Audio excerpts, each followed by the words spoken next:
મેગાલોબ્લાસ્ટિક અનીમિયા. તો હવે એની વ્યાખ્યા આપણે શું લખશું? પહેલાં તો કે એની ડેફિનેશન લખશું, પછી એનું કોઝ લખશું, કોઝ ખબર પડ્યા પછી આપણે ડાયગ્નોસિસ કરશું, ડાયગ્નોસિસમાં પેરિફેરલ સ્મિયર ડાયગ્નોસિસ કરશું, બોન મેરો ડાયગ્નોસિસ કરશું અને બાયોલોજિકલ ટેસ્ટ આવશે એ ડાયગ્નોસિસ કરશું અને પછી આપણે એની ટ્રીટમેન્ટ કરશું. હવે આપણે જોઈએ મેગાલોબ્લાસ્ટિક એનિમિયાની આપણે ડેફિનેશન જોઈશું. તો કે ઇમ્પાર્ટ ડીએનએ પહેલાં જોઈએ કે આપણે હું પહેલાં નથી સમજી શકતી કે મેગાલોબ્લાસ્ટ અને નોર્મોબ્લાસ્ટ અને માઇક્રોસાઇટ અને નોર્મોસાઇટ આ બંનેમાં શું ડિફરન્ટ છે? તો મેગાલોબ્લાસ્ટ અને માઇક્રોસાઇટ મને એક લાગતું હતું, પણ આ એક નથી.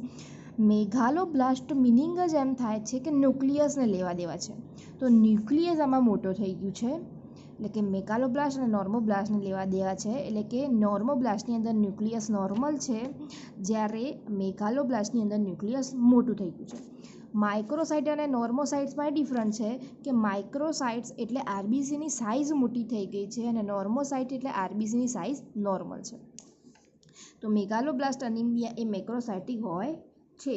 મેગાલોબ્લાસ્ટ એટલે એનું ન્યુક્લિયસ મોટું છે, તો ન્યુક્લિયસ મોટું છે તો મેક્રોસાઇટ્સ ઓલવેઝ હોવાનો. હવે એની વ્યાખ્યા જોઈએ કે impaired DNA synthesis causing ineffective haemopoiesis causing large erythrocytes precursors in bone marrow and peripheral blood. કે તમારા જે આરબીસીનું ડીએનએ સિન્થેસિસ ઇમ્પાર્ટ થયું છે એમાં પ્રોબ્લેમ થઈ છે, જેના લીધે હિમોટોપોએસિસ છે એમાં પ્રોબ્લેમ થશે ને એમાં પ્રોબ્લેમ થશે એટલે કે બોન મેરો અને પેરિફેરલ સ્મિયરની અંદર લાર્જ ઇરિથ્રોસાઇટ્સ જોવા મળે છે. આની વ્યાખ્યા થઈ ગઈ છે. ડીએનએ સિન્થેસિસમાં પ્રોબ્લેમ થઈ એટલે હિમેટોપોએસિસમાં પ્રોબ્લેમ થશે એટલે લાર્જ ઇરિથ્રો પ્રિકર્સર જોવા મળશે. હવે એના કોઝ જોઈશે. કોઝ એટલે આપણે મેઇન બે કોઝ છે, B12 ડેફિશિયન્સી અને folic acid deficiency. B12 deficiency કેમ થશે? તો કે ડાયટરી ડેફિશિયન્સી એટલે કે પ્યોર વેજીટેરિયન હશે તો B12 ડેફિશિયન્સી થશે. માલ અબ્ઝોર્પ્શન હશે એટલે કે આપણી એની ગેસ્ટ્રિક નીકાળી દીધું હશે, જઠર નીકાળી દીધું હશે, અથવા પર્નિશિયસ એનિમિયા હશે એટલે કે ઇન્ટેક્સિક ફેક્ટરમાં ડેફિશિયન્સી હશે, અથવા રિક્વાયરમેન્ટ એની વધારે હશે B12 ની ઇન પ્રેગ્નન્સી. આટલે કારણથી B12 ડેફિશિયન્સી થાય છે. ફોલિક એસિડની ઉણપ કેમ થઈ? તો કે આલ્કોહોલિઝમ છે, આ મેઇન છે. આલ્કોહોલિઝમ છે, માલ અબ્ઝોર્પ્શન થાય છે. બીજું છે જેવી ડ્રગ લીધી છે કે આપણી ઓરલ કોન્ટ્રાસેપ્ટિક અને એન્ટી કન્વલ્ઝિક જે ખેંચના લાવે એ બે ડ્રગના લીધે ફોલિક એસિડ ની ઉણપ થાય છે, કારણ કે એન્ટાગોનિઝમ તરીકે વર્તે છે. બીજું છે રિક્વાયરમેન્ટ વધી ગયું છે પ્રેગ્નન્સી અને લેક્ટેશનની અંદર. હવે ફોલિક એસિડ ફોલિક એસિડનું એન્ટાગોનિઝમ છે મિથોટ્રેક્સિસ. મિથોટ્રેક્સિસ એ ફોલિક એસિડનું એન્ટાગોનિઝમ છે. હવે આપણે કોઝની વાત ખતમ થઈ. હવે આપણે કોઝમાં બીજું છે આપણે ઇનબોર કોઝ શું છે? તો ઇનબોર કોઝ છે કે ડિફેક્ટિવ વિટામિન B12 અને ફોલિક એસિડ મેટાબોલિઝમ જન્મજાતથી જ ડિફેક્ટ છે. બીજું છે લેસનિયાન સિન્ડ્રોમ. તો લેસનિયાન સિન્ડ્રોમમાં પ્યુરિન એસિડનું HGPRTનું લેવલ ઓછું હોય છે, જે પ્યુરિનની સિન્થેસિસમાં પ્રોબ્લેમ કરે છે, કે જે તમારું ડીએનએ સિન્થેસિસમાં પ્રોબ્લેમ કરશે આરબીસીની અંદર અને મેગાલોબ્લાસ્ટિક એનિમિયા થશે. હવે આપણે કોઝ ખબર પડી ગઈ. હવે ડાયગ્નોસિસ જોશું. ડાયગ્નોસિસ આપણે એમ જોશું કે આપણે પેરિફેરલ સ્મિયર કરશું, બોન મેરોનું એક્ઝામિનેશન કરશું અને આપણે શું કહેવાય ટેસ્ટ કરાવશું. તો ડાયગ્નોસિસમાં આપણે પેરિફેરલ સ્મિયર જોશું. તો પેરિફેરલ સ્મિયરની અંદર આપણે એનઆઈસો પોલિક્યોસાઇટ્સ જોવા મળશે. એનઆઈસો મીન્સ ડિફરન્ટ સાઇઝના અને poikilocytes means different shape. Different size અને ડિફરન્ટ શેપના આરબીસી જોવા મળશે. બીજું આપણે મેક્રોસાઇટિક આરબીસી જોવા મળશે. એટલે કે જોવા પહેલાં નોર્મલ આરબીસી આવા હોય, વચ્ચે સેન્ટ્રલ પેરવેન આવા હોય. મેક્રોસાઇટ એટલે સાઇઝ મોટી થઈ જાય, સેન્ટ્રલ પેર ના હોય એટલે એક પેલર. અને માઇક્રો ઓવલ સાઇટ્સ એટલે કે શું આવી રીતે ઓવલ ટાઈપના જોવા મળશે ને એકદમ ઘાટા હશે, વચ્ચે સેન્ટ્રલ પેર નહીં હોય. ટીયર ડ્રોપ સિન્ડ્રોમ એટલે ટીયર જેવા દેખાશે. બીજું છે હોવેલ જોલી બોડી અંદર આરબીસીમાં ન્યુક્લિયસ જોવા મળશે. ન્યુક્લિયસ રેમનન્ટ થઈ ગયો હશે, જેને હોવેલ જોડી બોડી કહેવામાં આવે છે. અને કેરબોટ વિંગ્સ એટલે કે ન્યુક્લિયસ આપણે ઇંગ્લિશના 8 શેપનું જોવા મળે છે, એટલે કે ફિગર ઓફ 8 અપિયરન્સ થાય છે, જેને કોવર્ટ વિંગ્સ કહેવામાં આવે છે. અને આ બંને આફ્ટર રિમૂવલ ઓફ સ્પિન જોવા મળે છે, આ બંને, અને જેથી હિમોલાઇટિક એનિમિયા થાય છે. હવે આટલી વાત ખબર પડી ગઈ. ડિફરન્ટ સાઇઝ અને ડિફરન્ટ શેપના જોવા મળે છે. માઇક્રોસાઇટિક આરબીબીયા, માઇક્રોઓવલોસાઇટ્સ, ટીયર ડ્રોપ, હોવલ બોડી શેપ અને કેબોટ્સ વિંગ્સ. બીજું એ આરબીસી માઇલ્સ હિમોલાઇસિસ જોવા મળે છે, કારણ કે ડીએનએ એબનોર્મલ થઈ ગયું છે એટલે હિમોલાઇસિસ જોવા મળશે. બીજું છે રેટિક પર્સન્ટેજ ક્યારે બી ડિક્રીઝ નહીં જોવા મળે, કારણ કે શું કહેવાય બહુ એટલું બધું હિમોલાઇસિસ નહીં થઈ જતું કે રેટિક સાઇડને વધારવું પડે. માઇલ્ડ હિમોલાઇસિસ થઈ જાય એટલે રેટિક સાઇડ એ નોર્મલ જ હોય છે. બીજું આપણે આ ખાસ કરીને જોશું ડબ્લ્યુબીસી. ડબ્લ્યુબીસીમાં જે ન્યુટ્રોફિલ છે એ હાઇપર સેગમેન્ટેડ જોવા મળશે.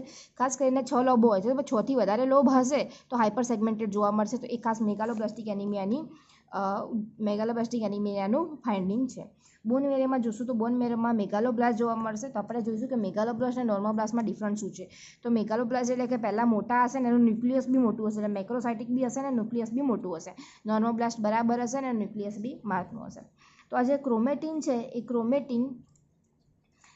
ક્રોમેટિન એ એકદમ નેટ લાઇક જોવા મળશે. એટલે નેટ લાઇક જોવા મળશે એટલે તૂટી જશે.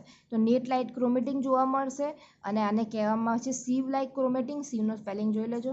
સીવ લાઇક ક્રોમેટિન કહેવામાં આવે છે અને આ ઇમેચ્યોર્ડ ક્રોમેટિન છે કે જે ડીએનએ સિન્થેસિસમાં પ્રોબ્લેમ થવાથી આવું ક્રોમેટિન આવી ગયું છે.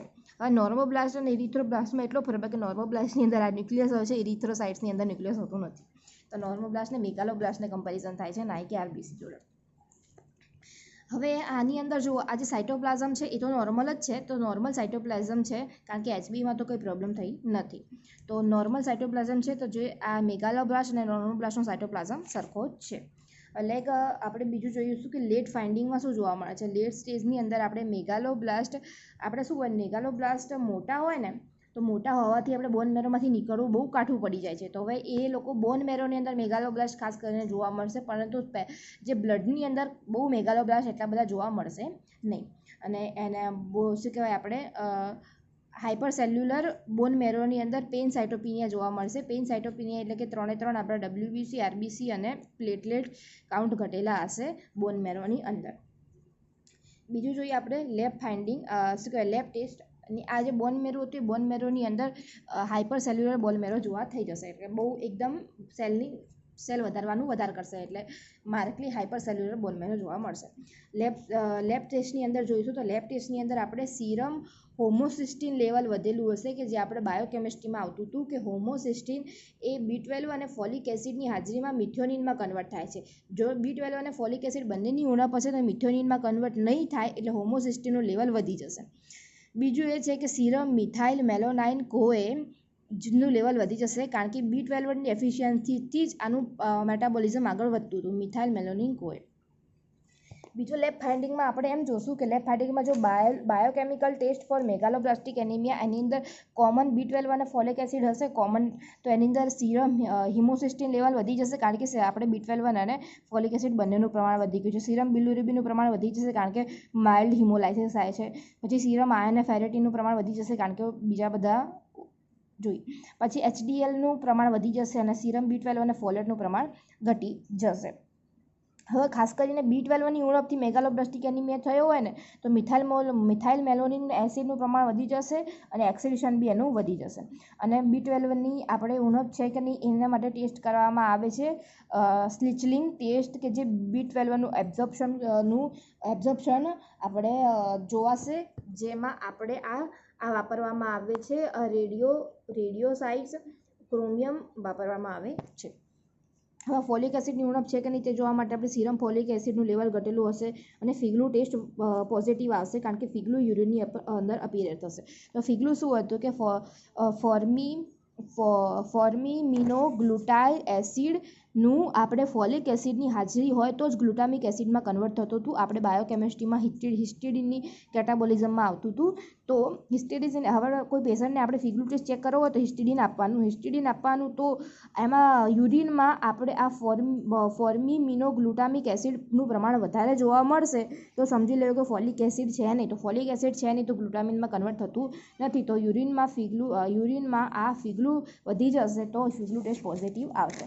હવે આપણે જોશું ટ્રીટમેન્ટ શું છે કે હવે વિટામિન B12 અને ફોલિક એસિડની ઉણપથી થયું છે તો આપણે એ વિટામિનની ઉણપ છે તો એ આપણે સપ્લિમેન્ટ આપવી. તો હવે B12ની ઉણપ હોય તો હાઇડ્રોકોબાલામાઇન ઇન્ટ્રામસ્ક્યુલર આપવામાં આવે છે 1000 માઇક્રોગ્રામ 3 વીક સુધી. અને ઓરલ ફોલિક એસિડની ટેબ્લેટ આપવામાં આવે છે 5 mg ટેબ્લેટ ફોર 4 મંથ. અને સિવિયર એનિમિયા હોય તો ટ્રીટમેન્ટ કરી શકશે નહીં, રિસ્પોન્સ આપી શકશે નહીં, તો તેને બ્લડ ટ્રાન્સફ્યુઝન રોકવાનું. બીજું છે મેગાલોબ્લાસ્ટિક એનિમિયાની ટ્રીટમેન્ટ બહુ એકદમ ફટોફટ રિઝલ્ટ આપે છે, કારણ કે તમે જેવી ટ્રીટમેન્ટ ચાલુ કરશો એના ફ્યુ અવરની અંદર જ બોન મેરોમાં જે ખરાબ હતું એ બધું નોર્મલ થઈ જશે અને રેટિક્યુલોસાઇટ્સનું પર્સન્ટેજ વધી જશે, કારણ કે 4 થી 5 દિવસની અંદર. એટલે આપણને ખબર પડે કે રેટિક્યુલોસાઇટનું પર્સન્ટ વધી ગયું એટલે આરબીસી ફટોફટ નવા બનવા માગે છે. તો આપણી ટ્રીટમેન્ટ સાચી છે. હવે એચબીનું પ્રમાણ વધી જશે 2 થી 3 ગ્રામ પર ડીએલ ઈચ દિવસે આટલું પ્રમાણ વધવા મળશે. તો આપણી ટ્રીટમેન્ટ સાચી છે. જુઓ, એકવાર પહેલાં આપણે વ્યાખ્યા લખી દેવાની કે ઇમ્પેર્ડ ડીએનએ સિન્થેસિસના કારણે હિમેટોપોઇસિસમાં પ્રોબ્લેમ થાય છે, એટલે તમારા શું કહેવાય બ્લડની અંદર અને બોન મેરોની અંદર મોટા સેલ લાર્જ એરિથ્રોઇડ પ્રિકર્સન જોવા મળે છે. ઇટિયોલોજી B12 deficiency, folic acid, dietary deficiency, માલ એબ્ઝોર્પ્શન, ઇન્ટ્રોસિવ ફેક્ટર ડેફિશિયન્સી રિક્વાયર્ડ વધી જશે. આલ્કોહોલિઝમ, માલ એબ્ઝોર્પ્શન, ડ્રગ, ઓરલ કોન્ટ્રાસેપ્ટિવ અને એન્ટી કન્વર્ઝન પ્રેગ્નન્સીની અંદર વધી જશે અને પ્રેગ્નન્સી અંદર ડિમાન્ડ વધી જશે. આયનની અંદર ઇનબોર્ન એબરની અંદર કે જન્મજાતિ B12 અને ફોલિક એસિડની મેટાબોલિઝમમાં પ્રોબ્લેમ હશે. લેશનિયાન સિન્ડ્રોમ હશે. ડાયગ્નોસિસ કરશો પેરિફેરલ સીએલની અંદર ડિફરન્ટ સાઇઝ અને ડિફરન્ટ શેપના આરબીસી જોવા મળશે. માઇક્રોસાઇટ આરબીસી જોવા મળશે. માઇક્રોગોલોસાઇટ આરબીસી જોવા મળશે. ટીયર ડ્રોપ આરબીસી જોવા મળશે. ઓવનજોલી બોડી અને કોર્બટ વિંગ્સ જોવા મળશે. આરબીસી સાઇઝ માઇલ્ડ હિમોલાઇસિસ પામશે અને રેટિક સાઇટ્સ કોઈ ઇન્ક્રીઝ જોવા મળશે નહીં. ન્યુટ્રોફિલ ખાસ કરીને આ લખવાનું જ હોય છે, નામ માર્ક કરજો કે હાઇપર સેગમેન્ટલ જોવા મળશે. મેગાલોબ્લાસ્ટિક આવી રીતે જોવા મળશે. નેટ લાઇક ક્રોમેટિન અને સીવ લાઇક ક્રોમેટિન ઇમેચ્યોર જોવા મળશે. બોન મેરોની એક્ટિવિટી વધી જશે. મેગાલોબ્લાસ્ટિક એનિમિયા બહાર ના નીકળી શકવા હોવાથી બોન મેરોની અંદર ખાસ જોવા મળશે અને પેન સાઇટોપિનિયા જોવા મળશે. એટલે ડાયગ્નોસિસની અંદર આપણે કરશું બંનેની ડેફિશિયન્સી હશે તો હિમોસાઇટિન, સિરમ હિમોસિસ્ટીન, બિલિરુબિન, આયર્ન, HDL અને પ્રમાણ વધી જશે અને B12 અને ફોલેટની ઉણપ હશે. B12 માટે ખાસ કરીને મિથાઇલ મેલોનાઇટ એસિડનું પ્રમાણ વધી જશે. એક્સક્રીશન બી વધી જશે અને ટેસ્ટ આવે છે સિક્લિન ટેસ્ટ. ફોલિક એસિડમાં ફિગલું ટેસ્ટ પોઝિટિવ હશે અને સિરમ ફોલિક એસિડનું પ્રમાણ ઘટી જશે. ટ્રીટમેન્ટ આપવામાં આવે છે 1000 B12ની ઉણપ હોય તો 1000 માઇક્રોગ્રામ પર 3 વીક અને ઓરલમાં 5 mg ટેબ્લેટ આપવામાં આવશે 4 મંથ. અને ટ્રીટમેન્ટ બહુ પ્લેઝર છે. રેટિક્યુલોસાઇટ 4 થી 5 દિવસની અંદર વધી જશે. હિમોગ્લોબિન વધી જશે અને ફ્યુઓની અંદર બોન મેરો સરખો થઈ જશે.